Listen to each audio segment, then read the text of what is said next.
வாசத்தி என்ன பண்றீங்க? அதான் சாமிக்கு கருப்பட்டி போட்டு தேங்காய் பால் காய்ச்சி சுண்டல் தாளிச்சிடலாம். ஜாதிக்காய் கொஞ்சம் போடணும். ஜாதிக்காய் கொஞ்சம் போட்டு ஜாதிக்காய் போட்டிருக்கிறேன். ஒரு தேங்காய் உடச்சி கட் பண்ணி போட்டு வச்சுருக்கிறேன். கொஞ்சம் ஜாதிக்காய் உடச்சி இதில் போட்டிருக்கிறேன்.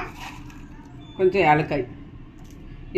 இதை அரைச்சி பால் 2 தடவை பால் எடுத்துட்டு 2-3 தடவை எடுக்கணும்.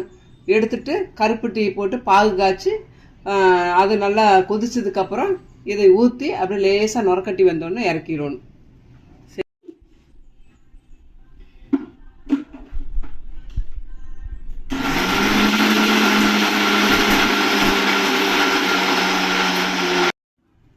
தண்ணி வச்சிருக்கிறேன்.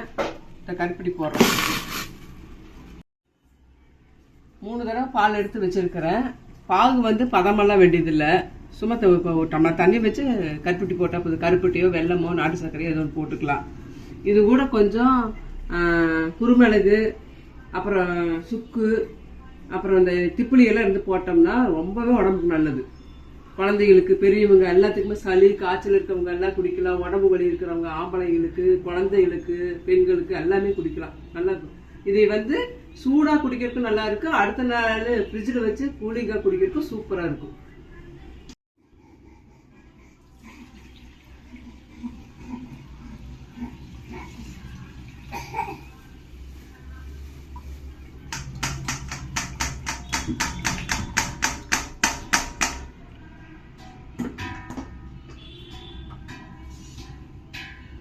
அப்படியே பொங்கி நோக்காட்டி வந்திருக்கா.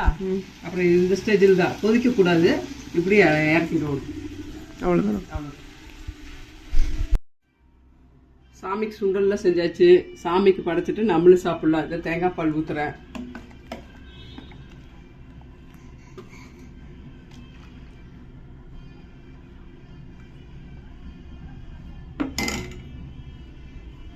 வாங்க எல்லாரும் தேங்காய் பால் சாப்பிடலாம், சுண்டல் சாப்பிடலாம். வாங்க.